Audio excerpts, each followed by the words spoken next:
ప్రియమైన ఆధ్యాత్మిక మిత్రులకు, శ్రేయోభిలాషులకు మా మూర్తీస్ ట్రావెల్స్ సర్క్యూట్ ఛానల్ తరపున స్వాగత సుమాంజలి. ఈ రోజు మేము ఇటీవలే సందర్శించిన ఆంధ్రప్రదేశ్ రాష్ట్రంలోని కాకినాడ జిల్లాలోని పిఠాపురంలో ఉన్న పవిత్ర క్షేత్రము మరియు ఇక్కడ వెలసిన శ్రీ కుక్కుటేశ్వర స్వామి దేవస్థానము, పాదగేయ క్షేత్రము అష్టాదశ శక్తి పీఠాల్లో ఒకటిగా ప్రసిద్ధి చెందిన ఈ దివ్య స్థలానికి సంబంధించిన కొన్ని విశేషాలను మీతో వర్చువల్ గా పంచుకుంటున్నాం. రండి. శివభక్తుల అద్భుత సంఘంగా వెలిసిన ఈ దివ్య క్షేత్రము భక్తులకు అపారమైన ఆధ్యాత్మిక శక్తిని ప్రసాదిస్తోంది. స్వామివారి అనుగ్రహము ధైర్యాన్ని, రక్షణ కలిగించడంతో పాటు జీవితంలోని సవాళ్లను అధిగమించే శక్తిని ప్రసాదిస్తారనే భక్తుల ప్రగాఢ విశ్వాసం.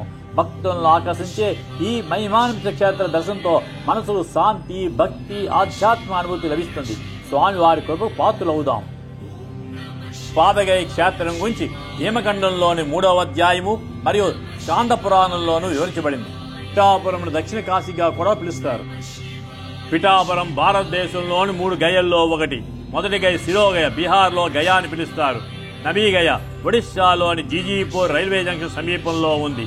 3వ గయ పాదగయ ఆంధ్రప్రదేశ్ తూర్పుగోదావరి జిల్లా పిఠాపురంలో ఉంది.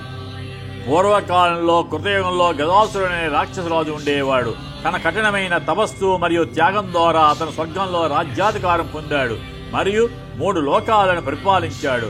గజాసురుడి చేతిలో ఓడిపోయిన ఇంద్రుడు మరియు ఇతర దేవతలు తమ స్థానాన్ని పునరుద్ధరించడానికి త్రిమూర్తులు అంటే బ్రహ్మ, విష్ణు మరియు మహేశ్వరు వద్దకు వెళ్లారు. బ్రాహ్మణ వేషంలో త్రిమూర్తులు గజాసురుడిని సందర్శించారు. గజాసురుడు వారిని హృదయపూర్వకంగా స్వీకరించి పూర్తి గౌరవంతో అర్ఘ్యము మరియు పాద్యము మొదలు వాటితో పూజించి వారి ఆశీర్వాదం పొందాడు. వారి రాక గల కారణాన్ని చెప్పమని అడిగాడు. తర్వాత వారు యాగం చేయడానికి ఒక పవిత్ర స్థలాన్ని సమర్పించమని అడిగారు. గజాసురుడు తన దయ మరియు దాని గుణాల వలన తను అడిగిన వారి కోరికను తీర్చేవాడు. అతని సందర్శనం ద్వారా పాపులు కూడా తమ పాపాలను పోగొట్టుకుని స్వర్గానికి చేరుకునేవారు. అంతటి దయార్థౌర్యుడు కాబట్టి గజాసురుడు దానికి అతను అంగీకరించాడు. వారు సామగ్రిని, ఋషులను, దేవతలను సేకరించి గజాసురుడిని యాగం ప్రారంభించమని కోరారు. గజాసురుడు తన శరీరాన్ని బీహార్ రాష్ట్రంలోని గయ నుండి ఆంధ్ర రాష్ట్రంలోని పిఠాపురం వరకు విస్తరించి యాగం ప్రారంభించమని కోరాడు. వారు అతని ఛాతీపై యాగం ప్రారంభించారు. యాగం ఉదయం నుండి ప్రతిరోజు లెక్కించి 7 రోజుల్లో పూర్తి చేయాలని అనుకున్నారు. అంటే కోడి కూసే సమయం. 6 రోజుల తర్వాత దేవతల యాగాన్ని పాడు చేయమని ఈశ్వరుని ప్రార్థించారు. అప్పుడు అర్ధరాత్రి లింగోద్భవ కాలము కోడి రూపంలో ఉన్న ఈశ్వరుడు కుక్కురుకో అని శబ్దం చేశాడు. గజాసురుడు యాగం ముగిసిందని భావించి తన శరీరాన్ని కదిలించాడు. అప్పుడు వారు గజాసురుడిని చంపడానికి సిద్ధంగా ఉన్నారు.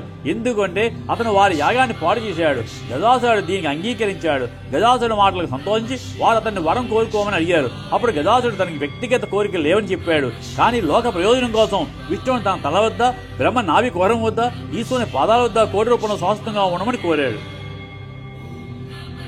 ఇక్కడ ప్రధాన దైవం శివుడు. అతను స్ఫటికలింగ రూపంలో తనను తాను వెల్లడిస్తాడు. ఇది తెల్లపాల రాయితో చేసిన స్వయంభూలింగము మరియు దాదాపు 2 అడుగుల ఎత్తు ఉంటుంది. ఈ లింగము కోడిని పోలి ఉంటుంది. అందుకే శివుణ్ణి శ్రీ కుక్కుటేశ్వర స్వామి అని పిలుస్తారు. ఆలయం ముందు ఒకే రాయితో తయారు చేయబడిన నంది విగ్రహం ఉంది. ఈ నంది భారతదేశంలో లేపాక్షి బసవేశ్వర నంది తర్వాత 2వ అతిపెద్ద నంది విగ్రహం. ఈ ఆలయ ప్రాంగణం లోపల పురహూతికాదేవి ఆలయం ఉంది. ఇది అష్టాదశ శక్తిపీఠాల్లో 10వ శక్తిపీఠము. దక్ష యజ్ఞం తర్వాత సతీదేవి శరీర భాగము అంటే వెనుక భాగము ఈ ప్రాంతంలో పడిపోయింది. ఈ కారణంగా పూర్వం ప్రజలు ఈ ప్రదేశమును పురహూతికాపురం అని పిలిచేవారు. తదుపరి ఇది పీఠికాపురంగా మారింది. చివరికి ఇది పిఠాపురంగా నామాంతరం చెందింది. మనము ఇక్కడ గజాసురుని పాదముద్రలను కూడా చూడవచ్చు. పితృదేవతల కర్మలు నిర్వహించడానికి అత్యంత పవిత్రమైన ప్రదేశంగా పిఠాపురం ప్రసిద్ధి చెందింది. ఇక్కడ పిండ ప్రదానం చేయడము కాశీలో చేసే పిండ ప్రదానానికి సమానమని విశ్వసిస్తారు. ఈ 3 ప్రదేశాలను పవిత్ర స్థలాలుగా పరిగణించాలి. మరియు ఈ ప్రదేశాల్లో ఎవరైనా శ్రాద్ధ కర్మలు చేస్తే వారి పూర్వీకులు పునర్జన్మ లేకుండా మోక్షాలను పొందుతారట.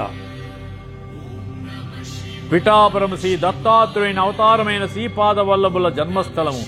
ఇక్కడ వారి ఆలయం కూడా ఉంది. ఇది దత్తభక్తులకు ఒక ముఖ్యమైన పుణ్యక్షేత్రము. పిఠాపురం 3 గయ క్షేత్రాల్లో ఒకటి. ఇది జైన, బౌద్ధ, శైవ, వైష్ణవ దివ్యక్షేత్రాల కోటగా ప్రసిద్ధి చెందింది. ఇంకా ఇక్కడ కుంతీమాధవ స్వామి ఆలయము, శ్రీపాద శ్రీవల్లభుల సంస్థానం కూడా ఉన్నాయి. పూర్వం పిఠాపురాన్ని పీఠికాపురంగా పిలిచేవారు. పిఠాపురం రాజుల కళాపోషణను, సాహిత్యాన్ని పెంచి పోషించేవారు. మహాకవి శ్రీనాథుడు తన భీమేశ్వర పురాణంలో మోక్షాన్ని ప్రసాదించే 4 ప్రాంతాలను పేర్కొన్నాడు. వారణాసి, కేదారం, కుంభకోణము మరియు పిఠాపురం. వ్యాస మహర్షి మరియు అతని శిష్యులు కుక్కిటేశ్వర స్వామి ఆలయాన్ని సందర్శించారని చెబుతూ ఉంటారు.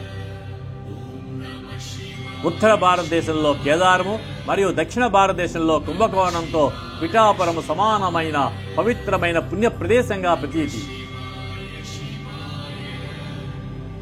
ఆలయ సముదాయం లోపల ఒక చెరువు ఉంది. ఇది గదాసురుడు తన పాదాలు ఉంచిన ప్రదేశంగా చెప్తారు. త్రిమూర్తి, విష్ణువు, శివుడు మరియు బ్రహ్మతో కూడిన గదాసురుడి భారీ విగ్రహం మనం చూడవచ్చు.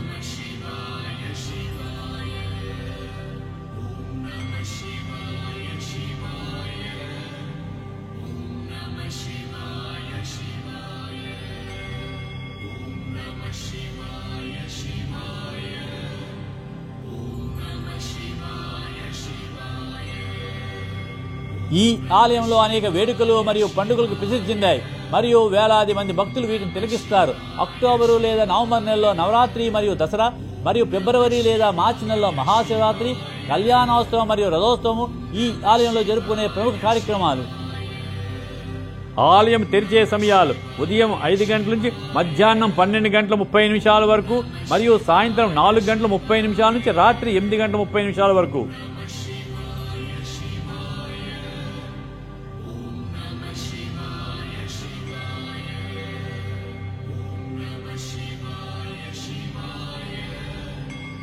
ఈ ఆలయ ప్రాంగణంలో ప్రత్యేకంగా ఒక గోశాల కూడా ఉంది.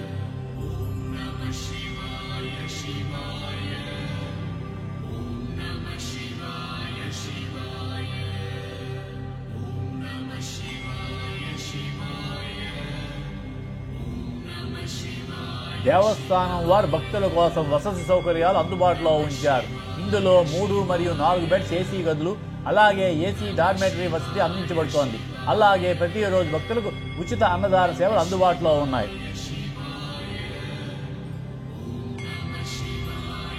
రవాణా సౌకర్యము రోడ్డు మార్గం ద్వారా కాకినాడ నుండి కేవలం 20 కిలోమీటర్లు మరియు రాజమండ్రి నుంచి 75 కిలోమీటర్ల దూరంలో ఉంది.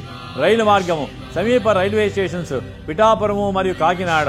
వాయు మార్గము సమీప దేశీయ విమానాశ్రయం రాజమండ్రి, సమీప అంతర్జాతీయ విమానాశ్రయం విజయవాడ.